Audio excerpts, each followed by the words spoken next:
is that we are not this body, this intellect, emotions, this ego, the conditionings, but we are the spirit. And the second truth is that there is a subtle, all-pervading divine power which is doing all the living work.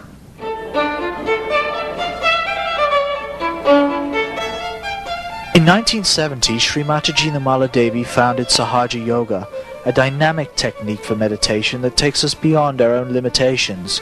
Through the awakening of the spiritual energy within us, we can experience the integration of all aspects of our life, physical, mental, emotional, and spiritual.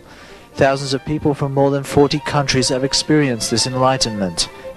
True peace in the world will only be achieved through the inner transformation of human beings. SahajaYoga, the unique discovery. I bow to all the seekers of truth. Truth is something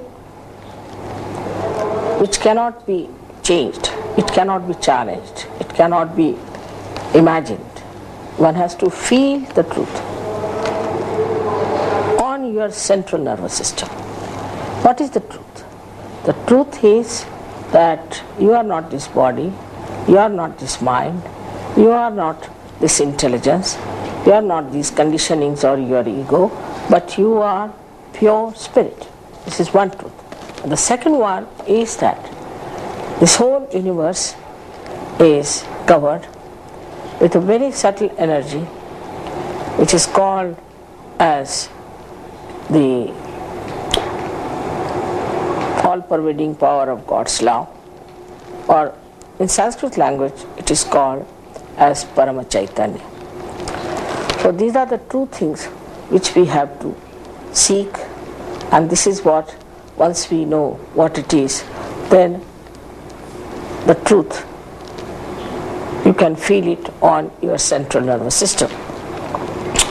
For this happening, there's an arrangement within us already made, within our being, is a power which is a residual power of Kundalini.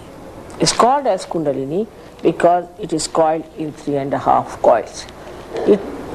It is resting in the triangular bone called as sacrum. That shows that the Greeks knew that it was a sacred bone. Now this is the energy that has to be awakened, and when it is awakened, it rises through 6 very subtle energy centers and pierces through the fontanelle bone area. And then you feel as if a cool breeze is coming out of your fontanelle bone area. But this is just like a connection with the mains as we have for every instrument.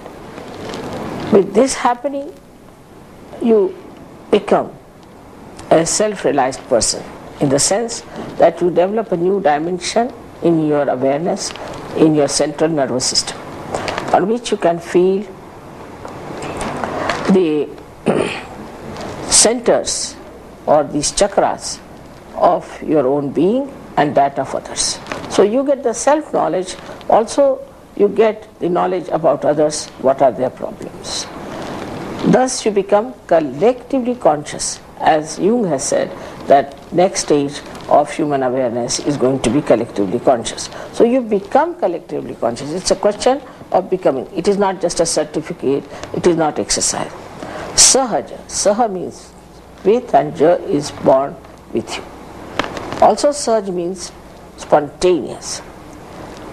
Yoga means the union with this all-pervading divine power. SahajaYoga is the right of every human being to achieve that ascent.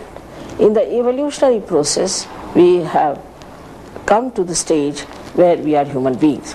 But the knowledge that we have is not absolute.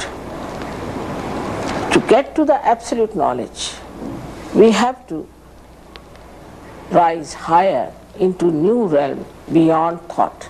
And this is the new realm which you achieve after SahajaYoga, by which you feel the truth, the absolute truth, and everybody feels the same. With the awakening of the Kundalini, so many things also happen because it nourishes all your centers. By the nourishment of the centers, you find that your health suddenly improves. Definitely, SahajaYoga has cured many psychosomatic diseases like cancer, no doubt about it. But it only happens if the Kundalini rises and pierces through your fontanelle bone area. Then only it happens, and it works out in a way that will definitely show you that something new has happened. But apart from that, you get your mental peace. Many mental cases have been cured. Also, you get your intelligence suddenly sharpened up, because the brain that you are using is just a pea part, but when the light of your spirit comes into your brain, you start seeing things much more deeply and understanding them much better. It's such a remarkable thing that it has to happen to all of us as the last jump or the breakthrough into the evolutionary process. As this SahajaYoga is not a new thing, it has been there, but it was only transmitted from one master to one disciple. Only in the 12th century somebody wrote about it very clearly for the masses, and now it is becoming practical and thousands of people are getting realization all over the world. May God bless you.